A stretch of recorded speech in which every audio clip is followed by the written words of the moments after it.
Friends, अब हम लोग ग्रुप डिस्कशन हिंदी में करेंगे और हिंदी में आज का टॉपिक ग्रुप डिस्कशन के लिए है सजाए मौत भारत में ख़त्म कर देना चाहिए। आपको प्रिपेयर करने के लिए 5 मिनट का समय दिया जाएगा। आप इसमें अपना पॉइंट्स बना लीजिए। Start please.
समय समाप्त हो गया।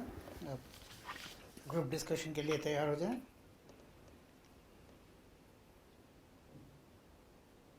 आपको 1 से 2 मिनट का समय मिलेगा बोलने के लिए। हम लोग शुरू करते हैं मिस रितु त्रिपाठी से। मिस रितु त्रिपाठी। प्रिय मित्रों, मेरा नाम ऋतु त्रिपाठी है और आज का विषय है मृत्युदंड की समाप्ति। मृत्युदंड, जैसे कि शब्द ही बता रहा है, इसका अर्थ है किसी के जीवन की समाप्ति। मृत्युदंड एक ऐसा विषय है जो आजकल बहुत ज्यादा चर्चा में है, क्योंकि हाल फिलहाल में ऐसी कई घटनाएं हुई हैं जिसने हमें सोचने पे मजबूर कर दिया है कि भारत में मृत्युदंड को समाप्त किया जाना चाहिए या नहीं किया जाना चाहिए। जहाँ तक मेरी बात है, मुझे लगता है कि भारत में मृत्युदंड को समाप्त नहीं किया जाना चाहिए, क्योंकि कई बार अपराध इतने जघन्य होते हैं कि जहाँ पे मृत्युदंड ही एकमात्र सजा बचती है। ऐसी कई सारी घटनाएं हुई हैं, जैसे कि निर्भया कांड, हमारी संसद पे हमला, मुंबई ब्लास्ट, जहाँ पे एक व्यक्ति ने इतने सारे लोगों की हत्या की है कि उसको मृत्युदंड देने में कोई भी हर्ज नहीं है। मुझे लगता है कि भारत में मृत्युदंड को पूरी तरीके से समाप्त नहीं किया जाना चाहिए, क्योंकि जब हम ऐसा सोचते हैं तो हमें ये सोचने की ज़रूरत है कि कहीं मृत्युदंड की समाप्ति ऐसे अपराधियों के साहस को और ज़्यादा बढ़ा ना दें और कहीं वो ये अपराध करने के लिए और ज़्यादा बढ़ ना जाएं। जहाँ तक हम बात करते हैं ऐसे कई देशों में जहाँ मृत्युदंड को समाप्त कर दिया गया है, मुझे लगता है कि हमारे देश में पहले कानून व्यवस्था को उतना मजबूत करना चाहिए, उसके बाद ही हमें इस विषय में सोचना चाहिए कि भारत में मृत्युदंड को समाप्त किया जाना चाहिए या नहीं किया जाना चाहिए। आखिरकार में मैं ये कहना चाहूंगी कि भारत में मृत्युदंड को पूरी तरीके से समाप्त नहीं किया जाना चाहिए और ऐसे जघन्य अपराध जो कि ऐसी श्रेणी में आते हैं जो बहुत ज्यादा जघन्य है, उसमें मृत्युदंड को कायम रखा जाना चाहिए। धन्यवाद। प्रियंका अग्रवाल। प्रिय मित्रों, मेरा नाम प्रियंका अग्रवाल है और जैसा कि हम सभी जानते हैं, आज का हमारा विषय है मृत्युदंड की समाप्ति। तो सबसे पहले हमें ये जान लेना चाहिए कि मृत्युदंड जो शब्द है ये क्या व्यक्त करता है। सबसे पहले तो मृत्युदंड वो है कि किसी भी व्यक्ति को मारना या ना मारना ये हमारे हाथ में नहीं है, ये ईश्वर के हाथ में है। बट कुछ अपराध ऐसे होते हैं जिनके लिए हमारे यहाँ पूरा संविधान बना हुआ है, जिनके अंतर्गत ये लाए जाते हैं कि किसमें हमें फांसी की सज़ा दी जानी चाहिए और किसमें आजीवन कारावास है। और भी बहुत सारे ऐसे केसेस हैं जिनमें इन्हें बताया गया है। मृत्युदंड अगर हम देखें तो ये भारतीय दंड संहिता की धारा 302 के सब सेक्शन, अगर आप उपधारा देखो तो 345(1)(a) के अंतर्गत आता है। और इसको आगे और बताने से पहले मैं बताना चाहूँगी कि महात्मा गांधी जी का एक विचार है। उन्होंने बोला था कि अगर आप किसी को आंख दिखाते हो, कोई आपको आंख दिखाता है तो ज़रूरी नहीं कि आप भी उसे आंख दिखाओ, क्योंकि अगर ऐसा आप करोगे तो हो सकता है कि सारी दुनिया अंधी हो जाए, और अगर सारी दुनिया अंधी हो गई तो दुनिया का होने का कोई मतलब नहीं है। ईश्वर ने भी यही कहा है कि अपराधी से नहीं, अपराध से घृणा करो। तो अगर आप अपराध से घृणा करोगे तो अपराध अपने आप समाप्त हो जाएगा। अगर आप अपराधी से घृणा करोगे तो एक एक करके पूरी दुनिया खत्म हो जाएगी। फिर भी इतना कठिन दंड का प्रावधान मेरे विचार में किसी भी अपराध के लिए सही नहीं है। तो मेरे हिसाब से ये होना चाहिए कि मृत्युदंड की समाप्ति की जानी चाहिए। बल्कि इसमें ये आप कर सकते हो कि इसमें आजीवन कारावास का प्रावधान दिया जाना चाहिए, ताकि उस अपराधी को भी एक दूसरा चांस मिल सके अपने जीवन निर्वाह करने का। धन्यवाद। शुभम गुप्ता जी। प्रिय मित्रों, आज का हमारा विषय है मृत्युदंड की समाप्ति। तो उससे पहले हम लोग जानते हैं मृत्युदंड है क्या। मृत्युदंड नाम ही बता रहा है मौत की सजा या जीवन की समाप्ति। अब इतना कठिन अगर किसी को सजा मिलती है तो उसके पीछे कुछ कारण भी होंगे। तो जानते हैं कि वैसा क्यों दिया जाता है। जब कोई समाज में रह रहा व्यक्ति कोई ऐसा जघन्य अपराध करता है जो कि उस समाज में रहने लायक या समाज के लायक नहीं है, तब उसको ऐसी सजा सुनाई जाती है। तो ये हुआ कि हमने इसको क्यों लागू किया या क्यों प्रदान किया जाता है ऐसा। अच्छा, उसके बाद बात करते हैं कि ये इंडिया में या भारत में पूरी तरह से इसको खत्म कर देना चाहिए या नहीं खत्म कर देना चाहिए। तो इस तरह के जघन्य अपराध के लिए ही मृत्युदंड की प्रावधान किए गए हैं। जैसा कि मैडम ने बताया कि धारा 302 के सेक्शन में ये प्रावधानित है कि मृत्युदंड की सजा किसी जघन्य अपराध के लिए होनी चाहिए। अब हमने देखा कि मृत्युदंड है, एक अच्छी सी बात कही गई कि अगर हम किसी के जीवन दे नहीं सकते तो किसी के जीवन लेने का भी हमें अधिकार नहीं है। लेकिन अगर अपराध एक उच्च कोटि या बहुत ही खराब कोटि का हो जाएगा तो अगर हम उसको इस तरह के कड़े नियमों और कानूनों के अंतर्गत नहीं लाएंगे तो लोगों का सामर्थ्य बढ़ेगा।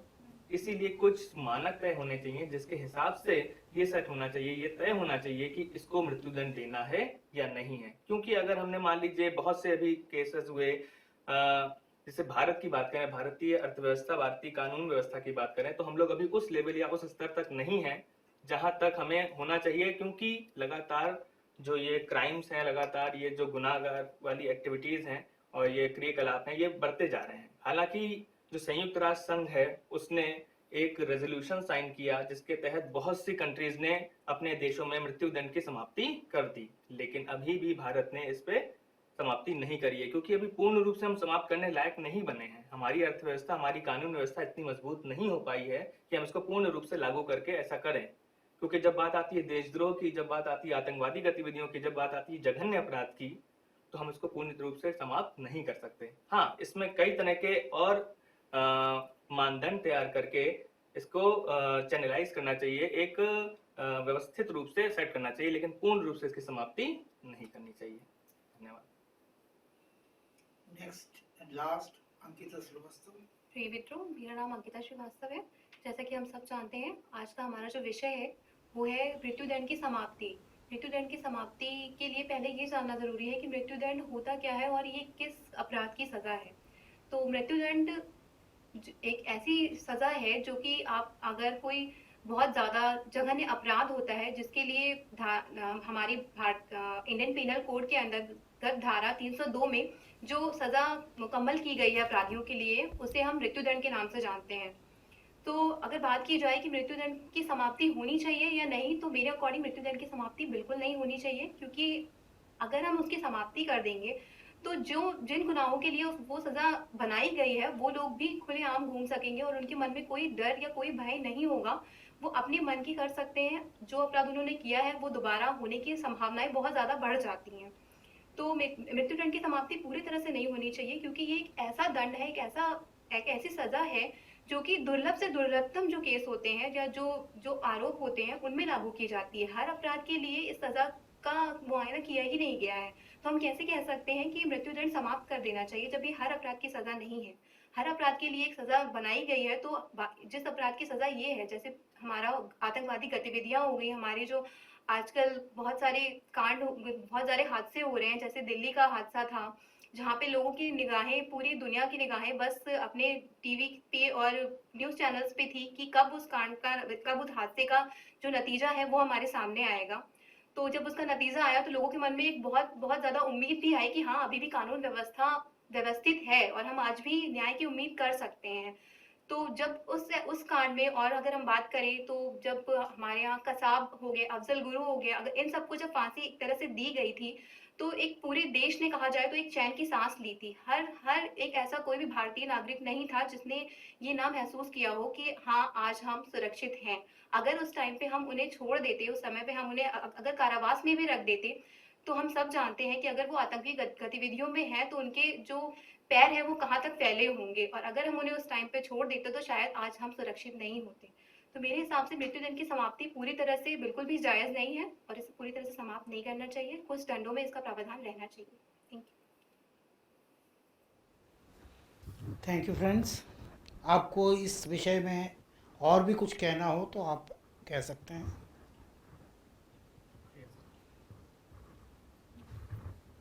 Thank you so much.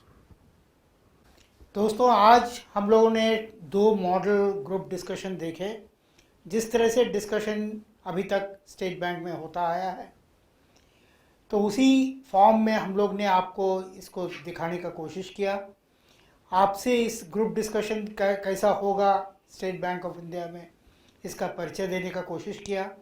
हम लोग ने आज के दिन ये भी आपको बताया कि ग्रुप डिस्कशन क्या होता है, उसमें आपको क्या सावधानी बरतनी पड़ेगी, ग्रुप डिस्कशन क्यों होता है, ये सब बातें आपको बताई गई। मुझे उम्मीद है कि आज का ये जो प्रोग्राम है ये आपको लाभदायक होगा, और इससे आप कुछ लाभ उठा के group discussion state bank of India में जो होगा उसमें आप पूरी तरह से बेहतरीन रूप से पार्टिसिपेट करेंगे और उत्तीर्ण होंगे। शुक्रिया। Thank you so much.